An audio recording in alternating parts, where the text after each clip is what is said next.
ቤተሰብ አሰላሙ አለይኩም ወራህመቱላሂ ወበረካቱ። እንዴት ናችሁ? ደህና ናችሁ ሆይ? እኔ ደህና ነኝ አልሐምዱሊላህ። ኑ እንሂድ ሰርግ። ዛሬ ገጠር ልንገባ ነው። ገጠር እንደዚህ ሽክ ብለን ማለት ነው። ሽክ ብለን ገጠር ልንገባ ነው። ኑ እንሂድ ገጠር። ሰርግ አለ ዛሬ፣ ማስከኞ ነው። ከዛ ሰርጋችንን በልተን እንመጣለን ሀዋይቦቼ። ያው የራሱ ሸርብ ስለሆነ አጠር ያለ ነው፣ ግን ቢሆንም እንግዲህ አማራጭ የለም። ይሞቀኛል ደግሞ ማለት ነው። እና ደግሞ ይሄን ያረኩበት ለምን መሰላችሁ? ሀባዩ እንደዚህ እየተከፈተ ስለሚረብሸኝ፣ ስለዚህ እንደዚህ እንዲይዝልኝ ዝግ እንዲሆን ስለፈለኩ ነው። የራሱ ጋዋን እስካላባሹ ነው፣ ግን ቢሆንም እንደዚህ ዘጋ እንድል ስለፈለኩ ነው ቀበቶ ያረኩበት እላችኋለሁኝ። እና ዛሬ ገጠር እንሄዳለን። ደስ የሚል ድባብ ካለ ያው እንቀርጻለን። ኢንሻአላህ ቀርጻለሁኝ ማለት ነው። አላህ ሀገራችንን ሰላም ያድርግልን። ከሁሉም በላይ ሰላም ነው። የሰው ልጅ ሰላምን ካገኘ በቃ እንደፈለገ ጎመን ይብላ፣ ስጋ ይብላ፣ ሽሮ ይብላ፣ ቂጣ ይብላ፣ ቆሎ ይብላ፣ ማንም የሚያየው የለ ቤት ውስጥ በቃ። ነገር ግን ሰላም ለኛ ያስፈልገናል እና አላህ ሰላሙን ያንጣልን። ወደ ገጠር እንሂድ፣ አብራችሁን ተጓዙ። አረ መካፔን ረስቼ፣ ወይኔ እና ትንሽ ሿሿ ልበል እንዴ? አረ ሿሿ ልበል። ማን የገዛልኝ? አረ ይቅርቤ በቃ። እንደዚሁ እኔ ልሄድ እንዳልታጭበት። ሰይድ እኮ ይጠልፎሻል እያለ እየፈራ ነው። ወይኔ ጉዴ። በሉ ቻው። እሺ ቤተሰብ እንዴት ናችሁ? ደህና ናችሁ ወይ? ተናፍቃችኋል? ደህና ናችሁ? እኔ ደህና ነኝ አልሐምዱሊላህ። እንዴት ናችሁ? ሰርግ እንግዲህ ልበላ ገጠር በሄድኩበት በዛው ጠፋሁ እላችኋለሁኝ።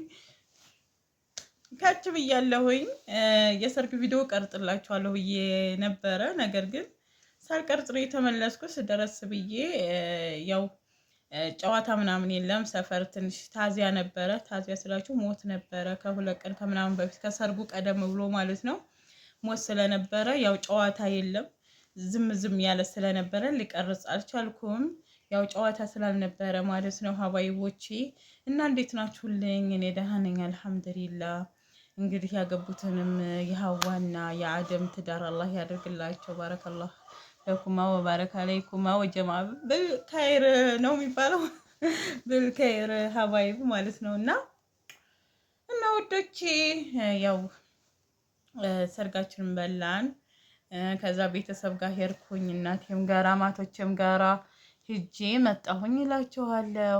ያው አንድ አካባቢ መሆን አንዳንድ ጊዜ ይጠቅማል። ልንገራችሁ፣ በሆነ ነገሩ ይጠቅማል። እኔ አሁን በአንድ ድንጋይ ሁለት ወፍ ትላላችሁ። ሰርጌን በላሁ፣ እናቴ ጋር ሄድኩኝ፣ አማቶቼ ጋር ሄድኩኝ ማለት ነው። ደስ የሚለው ነገር እና እንደ አካባቢ ልጅ መሆን በአጋጣሚ ደስ ይላል። ያኔ እና እናንተ እንዴት ናችሁ? ደህና ናችሁ ወይ? ቻናሌ ያው እንደሚቀዘቅስ አውቃለሁኝ፣ ግን ጠፋሁኝ አይደለ? እዛ ስልክ እንኳን ለመደወል አይገኝም ሰው። በቃ ስልክ ደውለው እኔን አያገኙኝም፣ እኔ ካልደወልኩ በስተቀር በቃ ኔትወርክ የሚባል የለም በቃ። እና በፊት ኔትወርክ ነበረው፣ ከጁንታ ጦርነት በኋላ ነው እንደዚህ የሌለው። እና ግርም ይለኛል የአካባቢ እንዴት ኔትወርኩ የት ገባ? ከጦርነት በኋላ ምን ተቀየረ? እኔ እንጃ። እና እኛ አካባቢ አሁን ኔትወርክ ነበረ በፊት፣ አሁን የለም ጭራሽ። ከሌላ ሀገር መታችሁ እዛ አካባቢ ስትገቡ ጭራሽ ስልካችሁ አይሰራም። የኔ እንዲያውም ለምዶታል ማለት ነው ውዶች። እና አለሁላችሁ ብቅ ብያለሁኝ። ያው አበረታቱኝ ኢንሻአላህ። ኧረ ትእዛዝ ማዘዝ የምትፈልጉ ካላችሁ ትእዛዝ እታዘዛለሁ።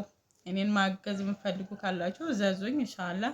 በታማኝነት እሰራለሁ። ባልትና የፈለጋችሁትን የቤት እቃ መግዛት የምትፈልጉ ካላችሁ በታማኝነት እሰራለሁኝ። እዘዙኝ ማለት ነው። ለመታዘዝ ወደኋላ አልልም። በፈለጋችሁ ሰዓት ማዘዝ ትችላላችሁ። ቁጥሬም ክፍት ነው። ዋትስአፕ፣ ኢሞ፣ ቴሌግራም በቀጥታም ማግኘት ትችላላችሁ ውዶች። ስለምታበረታቱኝ ስለምታግዙኝ ግን ከልብ አመሰግናለሁኝ። እና ያው ሽርን ጉድ ብዬ ነበር የሄድኩት ገጠር፣ ነገር ግን በቃ ተመለስኩኝ እላችኋለሁኝ። ያኔ እንደነገርኳችሁ ታዚያ ነው።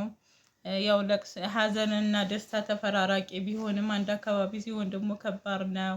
ለቀሪ ትውልድ ለቤተሰብ ብቻ ከባድ ነው። ብቻ አላህ ሀገራችን ሰላም ያደርግልን። አላህ ሰላሙን ይመልስልን። ለእኛ ሰላምን ይሻልን። አላህ ሱብሓነሁ ወተዓላ አይፈትነን። ሀቂቀትን በምንወዳቸው ሰዎች አላህ አይፈትነን እላችኋለሁኝ። በቃ የሰላም ነገር ምን ያህል አስፈላጊ እንደሆነ የሚያውቀው ቦታው ያለ ሰው ነው እና ስለ ሰላም የሚያውቀው ያለፈበት ሰው ነው እና ብቻ አላህ ሰላሙን ያንጣልን። እውነቴን ነው የምላችሁ እና ሀባይቦቼ እንግዲህ ብሎግም እየሰራሁ አይደለም፣ ቪዲዮም እየሰራሁ አይደለም። ቢዚ ሁኔ ነው። ከዛ ስመጣ ቤቴን ማጸዳዳት ምን ማለት ምን ብቻ ቢዚ ትሆናላችሁ። ለክረምት ዝግጁ መሆን ያስፈልጋችኋል። እንጨት ከሌላችሁ እንጨት ማዘጋጀት ለክረምታችሁ፣ ያለቀባችሁ አስቤዛ ካለ ማሟላት። በቃ በክረምት ሰዓት በጭቃው ንፍርቅ እያልን ከማለት ቀርሞ መዘጋጀት ስላለብን እንደዛ ስለሆነ ነው ማለት ነው። እና እንግዲህ ክረምታችን እየመጣ ነው። በሰላም እንቀበለው ያደርገን እላችኋለሁኝ። እንግዲህ እና እናንተሳ ሙቀቱ እንዴት ይዟችኋል? እኛ ጋር ምንም አይልም። ሙቀት አለ ነገሩን የራሱ የሆነ እንደዚህ ሳረገው ወዝ ነገር አለው ማለት ነው። እና ሙቀት አለው ውብቅ የሚያደርግ ራሱ እዚህ አለና ምን ብዬ ልንገራችሁ።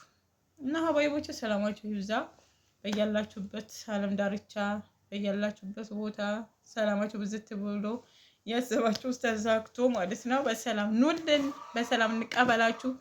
ያላገባችሁ አግብታችሁ ሰርግ ጥሩ እንመጣለን። ሀባይቦች ሰላማችሁ ብዝት ይበልኝ።